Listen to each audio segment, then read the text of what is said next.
Baru bangun tidur langsung kepikiran pengen ngonten, langsung kepikiran pengen ngomongin Papua, pengen ngomongin gerakan Papua Merdeka. Gerakan Papua Merdeka itu mah gerakan Aceh Merdeka ya.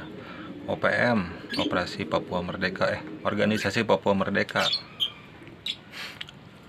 Harap maklum lah ya, bangun tidur nih mata juga masih sepet.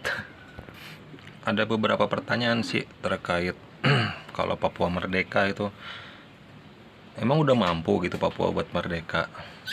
Terus kalau udah merdeka akan jadi negara yang seperti apa Papua itu? Organisasi Papua Merdeka itu udah ada sejak dulu. Kalaupun orang tahu-taunya sekarang, itu dari 1960-an itu udah ada. Dan itu pemicunya itu gara-garanya emang dari pertama juga ketika kemerdekaan Indonesia 1945 itu Papua memang nggak ada, tidak termasuk Indonesia. Baru setelahnya 1960-an itu baru Bapak Presiden Soekarno yang mengambil alih Indonesia dari tangan Belanda. Itu pun dengan susah payah, dibantu Amerika tentunya, karena Amerika mungkin memiliki kepentingan di Papua. Kalau harus berurusan dengan Belanda pasti akan susah ya, ada Grasberg itu kan, Freeport. Makanya kalau lewat Indonesia sudah pasti akan lebih mudah. Dari pas zaman reformasi juga sudah rame itu OPM, rame lagi maksudnya. Terus kesininya itu pemicunya itu pas ada pengepungan asrama mahasiswa yang di Surabaya tuh. Makin adalah bahan untuk ngangkat masalah ini. OPM jadi makin gila lagi. Bahkan Benny Wenda itu yang tinggal di Inggris sempat membuat deklarasi kemerdekaan Papua, tapi yang nggak akan diakui lah, soalnya yang nggak resmi. Lantas apa sih yang mereka pikirin gitu? Kenapa sih pengen pisah dari Indonesia? Apakah mereka merasa sudah mampu gitu? Apa karena ngerasa di sana ada Freeport, ada Raja Ampat, ada potensi tambang yang lainnya, lalu berpikiran untuk pisah dari Indonesia? Kalau memang alasan seperti itu bisa dibenarkan, Indonesia nggak akan jadi kayak sekarang. Bali mungkin akan mendirikan negara Bali. Lombok sekarang yang lagi berkembang, saya pengen jadi negara Lombok. Terus Sumatera, apalagi Aceh, bahkan Jogja pun sebetulnya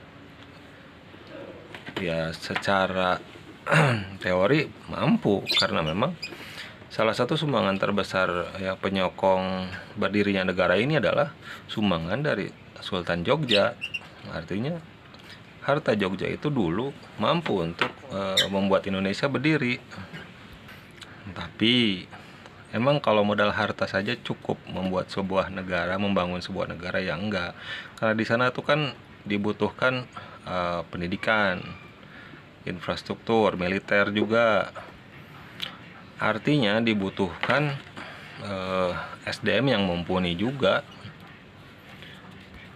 Sementara bisa kita lihat kondisi Papua, kondisi orang-orangnya sendiri ya, yang memang masih primitif menurut saya.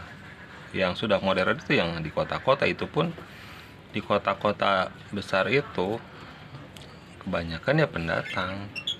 Dan itu ya salah satu menjadi alasan untuk merdeka, yaitu karena terlalu banyak transmigran. Kalau kata mereka imigran, karena mereka merasa bukan Indonesia. Banyak imigran dari daerah padat di Indonesia ke daerah-daerah kota besar di Papua.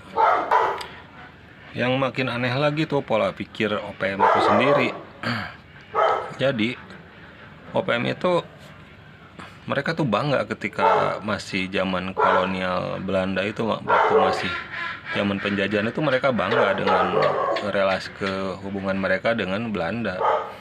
Bahkan mereka berpikir bahwa Indonesia itu merusak antara Belanda dengan orang Papua.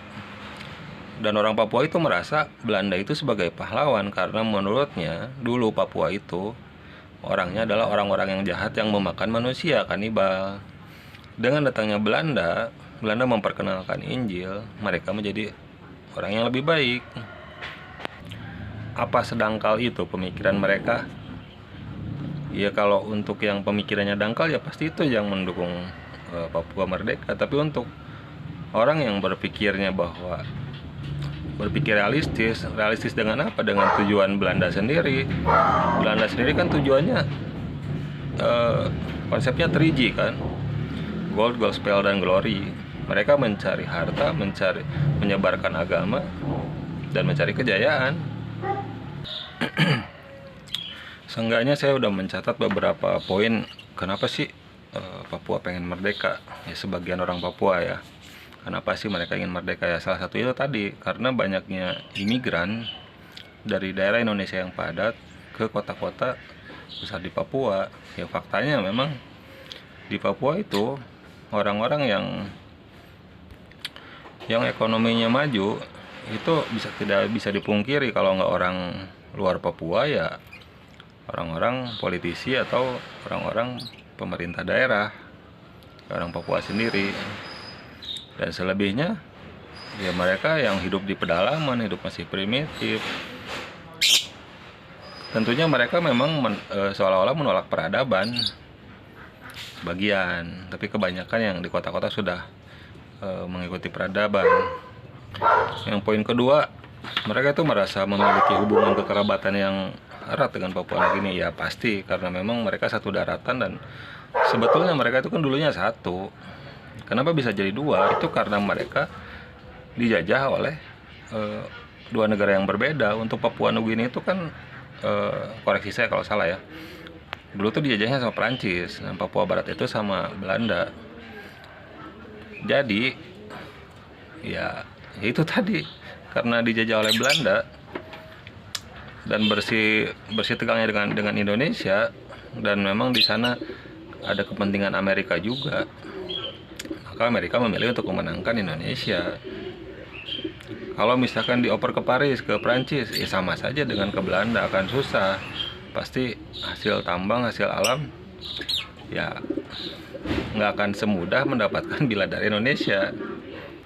Yang faktor ketiga itu ya sejarah kemerdekaan Indonesia itu Papua kan baru masuk tahun 1963. Ya tadi karena memang 1945 ketika Pak Karno mendeklarasikan kemerdekaan itu ya tidak, Papua nggak termasuk. Papua masuk 1963, dan itu mereka tuh merasa Indonesia itu mengambil Papua itu sepihak tanpa ada memang keputusan yang bulat dari semua warga Papua.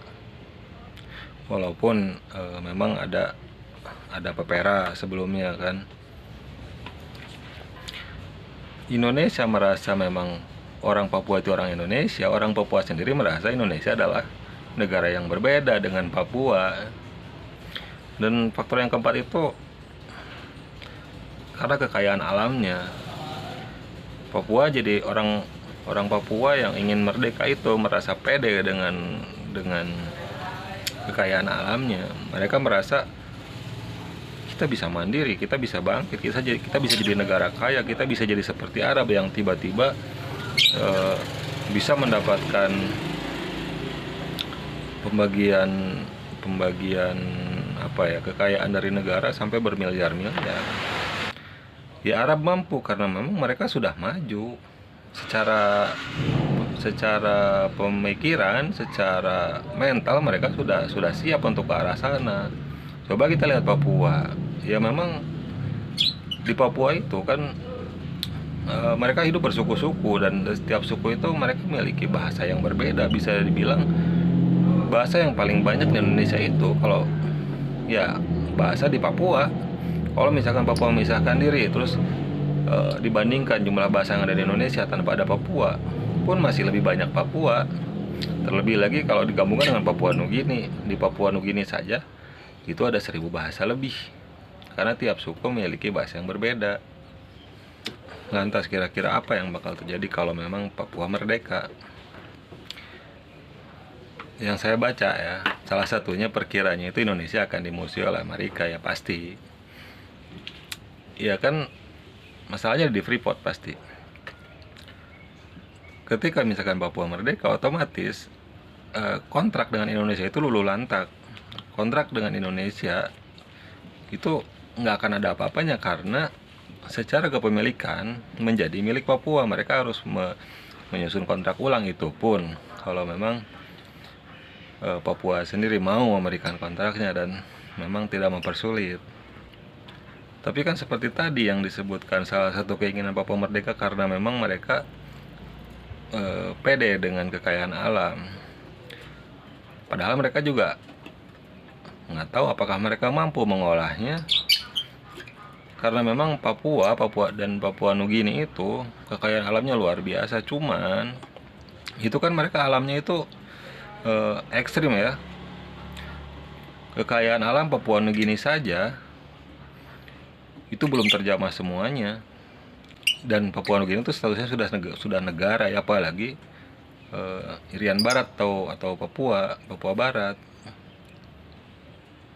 sudah jadi negara Indonesia dan belum bisa tereksplor. Karena memang bentang alamnya itu bukan tidak bisa, tapi susah. Terlalu banyak biaya yang harus dikeluarkan untuk mengeksplorasi. Kalau Indonesia saja belum mampu, kalau Papua Nugini saja yang bekerja sama dengan Prancis, mereka belum mampu mengeksplor. Kayak salah satu tantangannya itu kan dari bentang alam, kedua itu dari masyarakatnya sendiri, masyarakat yang masih bersuku-suku bergerombol dan mereka itu siap menyerang suku lain atau orang lain yang memasuki kawasan mereka. Ya bingung juga mereka, selain melawan ganasnya alam, bentang alam yang susah, mereka juga harus menghadapi ganasnya manusia primitif. Dan yang kedua pasti Papua akan lebih menderita, akan lebih terpuruk. Ya karena itu tadi, mereka itu kekayaan alam yang segitu melimpahnya, tapi mereka itu belum mampu secara kualitas, secara SDM itu mereka belum mampu. Ya contoh yang sudah ada ya Papua Nugini. Apa setelah mereka merdeka mereka jadi kaya? Enggak. Papua Nugini itu negara paling tidak aman di dunia. Negara dengan tingkat kejahatan paling tinggi di dunia itu Papua Nugini, tetangga kita. Di Papua Nugini itu di semua hotelnya itu jadi lucu.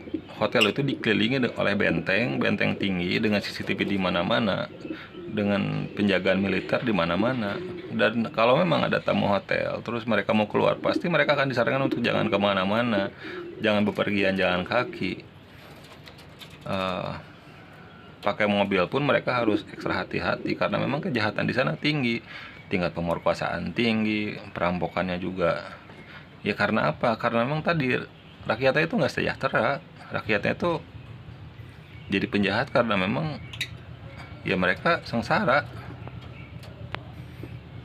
di atas kekayaan alam yang super melimpah. Kalau Papua Nugini bisa eksplor, dia bisa mengeksplor hasil kekayaan alam, itu akan lebih kaya daripada Arab. Arab tuh nggak ada apa-apanya. Arab aja dari hasil minyak itu miliaran setiap keluarga dapatnya. Ya nggak akan jauh dengan Papua Nugini. Cuman miliarannya yang berlipat-lipat bedanya. Dan berikutnya, jika Papua merdeka, mereka akan mudah diintervensi oleh negara lain. Karena apa ya? Karena tadi mereka tuh belum siap, SDM mereka buruk, otomatis mereka tuh akan meminta bantuan kepada negara lain untuk bagaimana negara mereka bisa berdiri, bagaimana mereka bisa mendapat penghasilan dari kekayaan alam, dari pariwisata. Dan bukan hal yang mudah ya. negara yang baru merdeka setelah konflik misalkan merdeka, lantas turis akan mendatangkan ke sana. Jangan harap gampang. Ya tadi, pasti orang dari luar Papua juga akan merasa takut. Dan setelah merdeka, apakah akan ada jaminan keamanan? Apakah akan lebih parah dari Papua Nugini atau akan menjadi saingan Papua Nugini dengan negara dengan tingkat kejahatan paling tinggi di dunia?